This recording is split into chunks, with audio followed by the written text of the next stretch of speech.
Bienvenue. Aujourd'hui, on va suivre une donnée dans son voyage, un voyage absolument incroyable depuis son point de départ sur un serveur jusqu'à son arrivée sur un écran. C'est une véritable odyssée qui se joue des milliards de fois par jour à la vitesse de la lumière. On s'est forcément déjà posé la question, non? Comment c'est possible de regarder une vidéo en streaming qui est stockée peut-être à l'autre bout du monde de manière quasi instantanée? Ça ressemble à de la magie, mais on va voir que derrière cette magie, il y a une science bien réelle. Alors, pour comprendre ce périple, il nous faut une carte. Et notre carte, la voici. C'est le modèle de communication de Claude Shannon, un des pères de la théorie de l'information. Chaque étape qu'on voit ici est cruciale. Allez, on va suivre ce chemin ensemble, pas à pas. Ok, c'est parti pour la première étape. Avant de se lancer dans le voyage, notre donnée doit faire sa valise. Et comme n'importe quel voyageur malin, l'objectif, c'est de voyager le plus léger possible. Il faut donc la rendre la plus petite possible. Cette opération, ça s'appelle le codage de source, ou plus simplement, la compression. L'idée, c'est d'enlever tout ce qui est superflu, tout ce qui ne sert à rien. Pensez à ces sacs sous vide pour les vêtements avant de partir en vacances. On garde exactement le même contenu, mais ça prend beaucoup moins de place. En gros, il y a deux grandes façons de compresser. D'un côté, la compression sans perte. C'est un fichier zip, par exemple. On peut retrouver le fichier original à 100% au bit près. C'est parfait, mais on ne gagne pas énormément de place.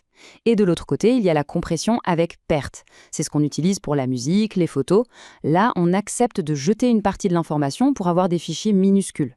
La vraie question, c'est qu'est-ce qu'on peut jeter sans que ça se voit trop ? Et c'est là que ça devient fascinant. L'intelligence d'un format comme le MP3, c'est qu'il n'enlève pas des bouts au hasard, non, il exploite les faiblesses de notre propre oreille. Par exemple, notre cerveau ignore les sons faibles qui sont juste à côté d'un son très fort. Eh bien, le MP3 le sait, et il va tout simplement supprimer ces sons qu'on n'aurait de toute façon jamais entendus. C'est brillant. On obtient un fichier qui peut être 10 fois plus petit pour une qualité qui nous semble quasi identique.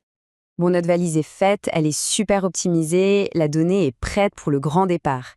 Sauf que le monde extérieur est un endroit bruyant, plein d'obstacles. Le voyage ne va pas être une partie de plaisir. Il faut absolument protéger notre message. Et voilà le problème. Le canal, que ce soit un câble en cuivre, de la fibre optique ou même les ondes radio dans l'air, n'est jamais parfait. Il y a toujours des interférences, du bruit, qui vient perturber le signal. Une perturbation et hop, un 1 peut se transformer en 0 ou l'inverse. Et c'est là que la deuxième étape devient vitale. Pour se battre contre ce bruit, on va utiliser le codage de canal. L'objectif ici, c'est de fiabiliser le message. Si la compression, c'était vider la valise, le codage de canal, c'est exactement l'inverse, c'est ajouter du papier bulle autour d'un objet fragile. On va rajouter un peu d'informations, mais de manière très intelligente, pour se protéger des aléas du transport. Comment ça peut bien marcher? Prenons une méthode toute simple, la parité. L'idée, c'est de se débrouiller pour que le nombre de 1 dans un bloc de données soit toujours pair. Regardez la deuxième ligne, on a 3 1, c'est impair. Donc, on ajoute un bit 1 pour que le total passe à 4. À l'arrivée, celui qui reçoit le message n'a plus qu'à compter. S'il trouve un nombre impair de 1, comme sur la dernière ligne, il sait qu'il y a eu une erreur quelque part. Il ne sait pas où, mais il sait que le paquet est corrompu. Mais on peut faire encore mieux. On peut corriger les erreurs sans avoir à redemander l'information. Par exemple, avec un code de répétition. C'est simple. Pour envoyer un 1, on envoie 1, 1, 1. Si en chemin, le bruit retourne un des bits et que le récepteur reçoit 1, 0, 1, il applique un vote à la majorité. Il voit 2 1 et un seul 0, il en déduit donc que le message original était très probablement un 1. Et voilà, l'erreur est corrigée à la volée. On a donc bien deux forces qui tirent dans des sens complètement opposés. D'un côté, la compression, qui veut chasser la moindre redondance pour être efficace et rapide. De l'autre, la fiabilisation, qui au contraire ajoute de la redondance de façon contrôlée pour être robuste et sûre. Et c'est tout l'art des communications modernes que de trouver le parfait équilibre entre les deux. Bien, notre donnée est maintenant compacte et bien protégée.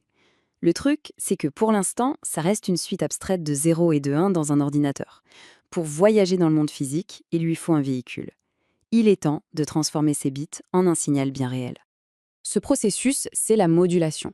C'est l'étape qui va prendre notre séquence de bits et la transformer en une onde physique, que ce soit un signal électrique, une impulsion lumineuse ou une onde radio. Pour ça, on prend une onde de base, qu'on appelle une porteuse, et on va la moduler, pour y inscrire notre message. Une première façon de faire, c'est de jouer sur l'amplitude de l'onde, c'est-à-dire sa hauteur. On peut décider qu'une grande amplitude, c'est un 1, et une petite amplitude, c'est un 0. C'est une méthode simple et directe, mais elle est assez sensible aux perturbations. Deuxième possibilité, au lieu de la hauteur, on joue sur la fréquence, la vitesse à laquelle l'onde oscille. Par exemple, une fréquence rapide pour un 1 et une fréquence plus lente pour un 0. C'est un principe qu'on retrouve dans beaucoup de transmissions radio. Et enfin, la troisième méthode, un peu plus subtile, consiste à modifier la phase de l'onde. C'est un peu comme si on décalait son point de départ dans le temps. On peut par exemple complètement inverser l'onde pour signaler un changement de bit. C'est une technique beaucoup plus robuste face au bruit. Alors comment on fait pour atteindre les débits incroyables qu'on connaît aujourd'hui? Eh bien, les systèmes modernes ne choisissent pas une seule méthode, ils les combinent. La modulation QAM, par exemple, est super astucieuse. Elle modifie l'amplitude et la phase de l'onde en même temps. Ça permet d'encoder beaucoup plus de bits à chaque instant. C'est vraiment la technologie au cœur de notre Wi-Fi, de la 4G et de la 5G. Notre donnée est maintenant en plein voyage, transformée en onde. On a optimisé sa taille, on l'a blindée contre les erreurs et on lui a donné un véhicule ultra performant. La question qui se pose maintenant est, peut-on aller toujours plus vite? Y a-t-il une limite à tout ça? C'est la question fondamentale. Après toutes ces optimisations, est-ce que la physique finit par imposer une sorte de limitation de vitesse, une barrière infranchissable sur un canal de communication donné? La réponse, sans suspense, est oui. Prenons un cas concret pour bien comprendre. Une bonne vieille ligne téléphonique. Si on utilise un signal très simple avec juste deux niveaux pour représenter le 0 et le 1, la théorie nous dit que la vitesse maximale qu'on peut espérer, c'est 6200 bits par seconde. On est loin du streaming en 4K.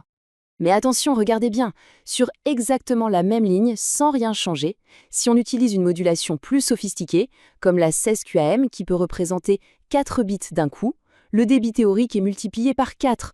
On passe à 24 800 bits par seconde. Ça montre toute la puissance d'une bonne modulation. Mais même avec la meilleure modulation imaginable, il existe une limite ultime. Un mur. C'est la fameuse limite de Shannon. Elle nous donne la capacité maximale absolue d'un canal en prenant en compte le bruit de fond. Pour notre vieille ligne téléphonique, cette limite se situe autour de 31 000 bits par seconde. C'est un mur de la physique. On peut s'en approcher de plus en plus près, mais on ne pourra jamais le traverser. Et ce qui est le plus fou, c'est que nos technologies actuelles, comme la 5G ou la fibre, s'approchent dangereusement de cette limite théorique. On a tellement optimisé chaque petite étape du voyage de la donnée qu'on arrive presque au bout de ce que les lois de la physique autorisent. Alors, la grande question reste ouverte. Maintenant qu'on a quasiment maîtrisé ce voyage, quelle sera la prochaine révolution qui nous permettra de communiquer encore plus et encore plus vite?